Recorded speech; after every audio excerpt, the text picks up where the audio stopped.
ಇನ್ನು ವೈದ್ಯರ ನಿರ್ಲಕ್ಷ್ಯಕ್ಕೆ ಮಗು ಬಲಿಯಾದ ಘಟನೆ ಮೈಸೂರಿನ ಚೆಲುವಾಂಬ ಆಸ್ಪತ್ರೆಯಲ್ಲಿ ನಡೆದಿದೆ.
ಮೈಸೂರಿನ ಚೆಲುವಾಂಬ ಆಸ್ಪತ್ರೆಯಲ್ಲಿ ನಡೆದಿರತಕ್ಕಂಥದ್ದು.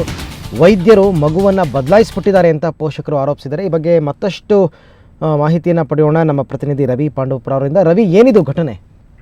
ಅರವಿಂದ್, ಏನಂತ ಹೇಳಿದ್ರೆ ಮೈಸೂರಿನ ಖಾಸಗಿ ಸರ್ಕಾರಿ ಆಸ್ಪತ್ರೆಗಳಿಗೆ ಬರೋ ರೋಗಿಗಳ ಸ್ಥಿತಿ ನಿಜಕ್ಕೂ ದೇವರಿಗೆ ಪ್ರೀತಿ ಅನ್ನೋ ಮಾತು ಅಕ್ಷರಶಃ ಸತ್ಯ ಆಗಿದೆ. ವೈದ್ಯರ ಒಂದು ದಿವ್ಯ ನಿರ್ಲಕ್ಷ್ಯಕ್ಕೆ ಇವತ್ತು ಒಂದು ನತದೃಷ್ಟ ಮಗು ಬಲಿಯಾಗಿದೆ ಅಂತಾನೆ ಹೇಳ್ಬೋದು. ಮೈಸೂರಿನ ಕೂರ್ಗಳ್ಳಿ ನಿವಾಸಿಯಂತಹ ಮಂಗಳ ನಿನ್ನೆ ಮೈಸೂರಿನ ಚೆಲುವಾಂಬ ಆಸ್ಪತ್ರೆಗೆ ದಾಖಲಾಗಿರ್ತಾರೆ.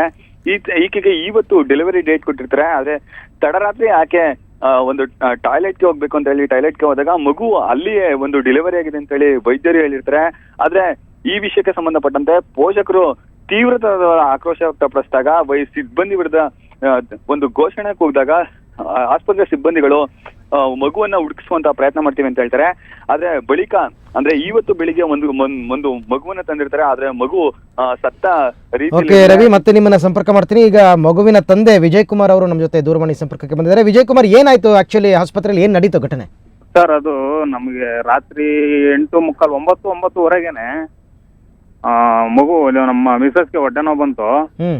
ಅವಾಗ 8:45 ಬಂತು. 9:00ವರೆಗೆಲ್ಲ ನಾವು ಜಯಲಕ್ಷ್ಮೀಪುರಂ ಅಲ್ಲಿ ಗವರ್ನಮೆಂಟ್ ಹಾಸ್ಪಿಟಲ್ ತೋರಿಸ್ತಾ ಇದ್ದೆ ನಾನು ಮೊದಲು.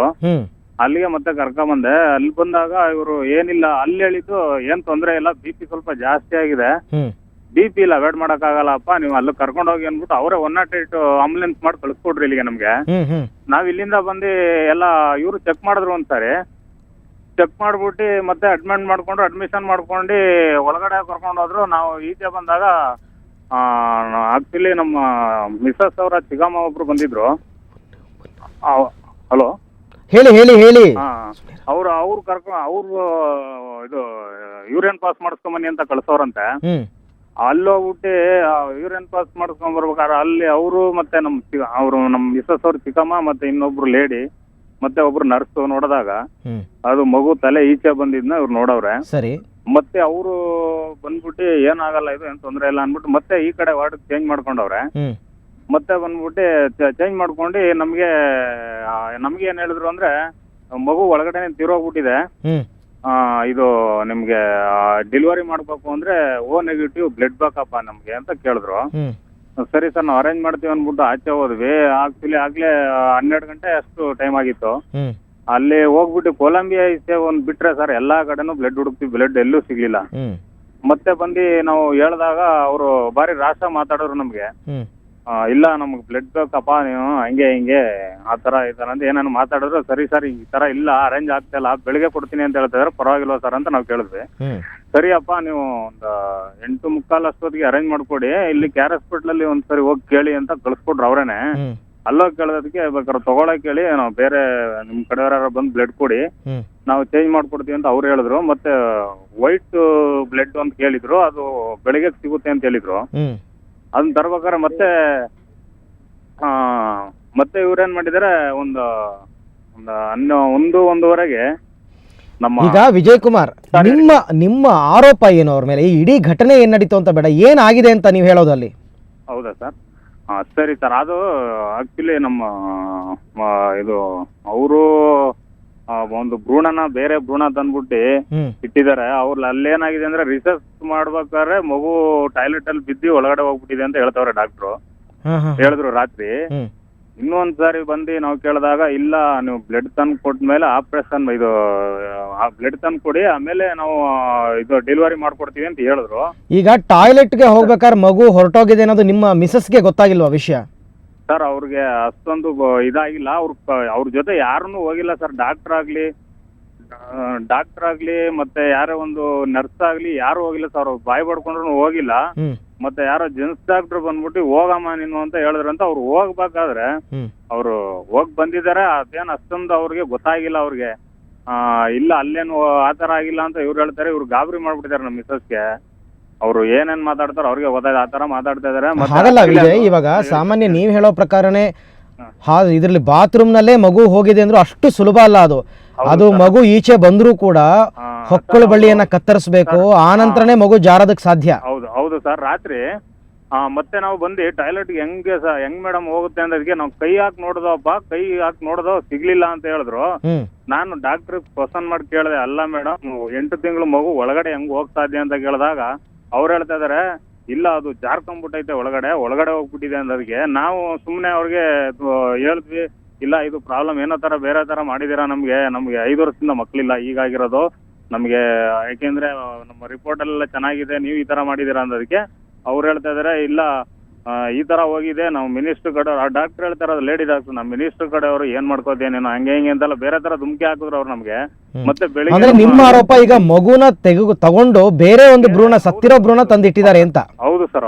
ಅದು ಬಾತ್ರೂಮ್ ನಲ್ಲೂ ಹೋಗಿರೋ ಸಾಧ್ಯತೆ ಕಮ್ಮಿ ಅಂತ ನೀವ್ ಹೇಳ್ತಿರೋದು? ಕಮ್ಮಿನೇ ಸರ್ ಅದು. ಆದಷ್ಟು ಆಮೇಲೆ ಸರ್ ಅದು ಭ್ರೂಣ ನೋಡಿದ್ರೆ ಈಗ ತಂದಿಟ್ಟಿರೋದು ಬೇರೆ ಒಂದು ಸಣ್ಣ ಭ್ರೂಣ ತಂದಿಟ್ಟಿದ್ದಾರೆ. ಈಗ ನಿಮ್ಗೆ ಅಷ್ಟೊಂದು ಅನುಮಾನ ಇದ್ರೆ ವಿಜಯ್, ಭ್ರೂಣವನ್ನ ಪರೀಕ್ಷೆ ಮಾಡಿಸಬಹುದು, ಅದು ಅದ್ರ ತಂದೆ ನೀವು ಅಲ್ವಾ ಅಂತ ಗೊತ್ತಾಗ್ಬಿಡುತ್ತೆ. ಹೌದು ಸರ್. DNA ಟೆಸ್ಟ್ ಅಂತ ಮಾಡ್ತಾರೆ. ಭ್ರೂಣ ಅಂದ್ರೆ ಸತ್ತಿದ್ರು ಕೂಡ ಹೌದು ಸರ್ DNA ಟೆಸ್ಟ್ ಮಾಡಿದಾಗ ಅದು ನಿಮ್ದು ಅಲ್ವಾ ಅಂತ ಗೊತ್ತಾಗ್ಬಿಡುತ್ತಲ್ಲ. ಹೌದು ಸರ್. ಅದಕ್ಕೆ ಸರ್ ನಾವು ಇಲ್ಲಿ ಕಂಪ್ಲೇಂಟ್ ಮಾಡಕ್ಕೆ ಅಂತ ಬಂದಿದೀವಿ. ಸ್ಟೇಷನ್ ಅಲ್ಲಿ ಇದೀವಿ ನಾವೀಗ. ಕಂಪ್ಲೇಂಟ್ ಮಾಡ್ತೀವಿ ಸರ್. ಅದು DNA ಟೆಸ್ಟ್ ಆಗ್ಲೇಬೇಕು ಸರ್. ನಮ್ಗೆ ಅನ್ಯಾಯ ಆಗಿದೆ, ನಮ್ಗೆ ನೀವು ನ್ಯಾಯ ಕೊಡ್ಬೇಕು ಅಂತ ಕೇಳ್ಕೊತೀನಿ. ಖಂಡಿತ ವಿಜಯ್ ಕುಮಾರ್, ಧನ್ಯವಾದ ನಮ್ಮ ಜೊತೆ ಮಾತನಾಡಿದ್ದಕ್ಕೆ. ಒಟ್ಟಾರೆ ಒಂದು ಕಡೆ ವೈದ್ಯರ ನಿರ್ಲಕ್ಷ್ಯಕ್ಕೆ ಮೈಸೂರಿನ ಚೆಲುವಾಂಬ ಆಸ್ಪತ್ರೆಯಲ್ಲಿ ಮಗು ಬಲಿಯಾಗಿದೆ ಅಂತಕ್ಕಂಥದ್ದು. ಅಂದರೆ ಒಂದು ರೀತಿ ಗೊಂದಲದ ಹೇಳಿಕೆಗಳು ಕಂಡುಬಂದವು. ಯಾಕೆ ಅಂತಂದರೆ ಅವರು ಹೇಳೋ ಪ್ರಕಾರ ವೈದ್ಯರು ಮೊದಲು ಹೇಳ್ತಾರೆ ಮಗು ತಾಯಿ ರೀಸಸ್ ಮಾಡಬೇಕಾದ್ರೆ ಹೊರಟೋಗಿದೆ, ಅದು ಟಾಯ್ಲೆಟ್ನಲ್ಲೇ ಹೊರಟೋಗಿದೆ ಮಗು ಅಂತಕ್ಕಂಥ ಒಂದು ಮಾತನ್ನು ಹೇಳಿದ್ರೆ, ಮತ್ತೊಂದು ಕಡೆ ಆಪ್ರೇಷನ್ ಮಾಡಬೇಕು, ಹೊಟ್ಟೆನಲ್ಲೇ ಮಗು ಸತ್ತೋಗಿದೆ ಅಂತ ಹೇಳ್ತಕ್ಕಂಥದ್ದು. ಒಟ್ಟಾರೆ ಗೊಂದಲದ ವಾತಾವರಣ, ಯಾರಿಗೂ ಏನು ಅಂತಕ್ಕಂಥದ್ದು ಗೊತ್ತಾಗ್ತಾ ಇಲ್ಲ. ಒಂದು ಕಡೆ ವೈದ್ಯರು ನಿರ್ಲಕ್ಷ್ಯಕ್ಕೆ ಮಗು ಬಲಿಯಾದರೆ, ಇದೇ ಆಸ್ಪತ್ರೆಯಲ್ಲಿ ಗರ್ಭಿಣಿಯೊಬ್ಬರು ನೀರು ಎಂದು ಭಾವಿಸಿ ಆ್ಯಸಿಡ್ ಕುಡಿದು ಸಾವನ್ನಪ್ಪಿದ್ದಾರೆ. ಚಾಮರಾಜನಗರ ಜಿಲ್ಲೆಯ ಕೆಸ್ತೂರು ಗ್ರಾಮದ ನಿವಾಸಿ ರಾಜೇಶ್ವರಿ ಮೃತ ಗರ್ಭಿಣಿ. ಬಾಯಾರಿಕೆ ತಾಳಲಾರದೆ ನೀರು ಅಂತ ಭಾವಿಸಿ ಆ್ಯಸಿಡ್ ಕುಡಿದಿದ್ದೇ ಜೀವಕ್ಕೆ ಎರವಾಗಿತ್ತು. ಈ ಆಸ್ಪತ್ರೆಯಲ್ಲಿ ವೈದ್ಯರು ಎಷ್ಟು ನಿರ್ಲಕ್ಷ್ಯ ವಹಿಸ್ತಾರೆ ಅನ್ನೋದಕ್ಕೆ ಈ ಎರಡೂ ಘಟನೆಗಳು ಸಾಕ್ಷಿಯಾಗಿವೆ.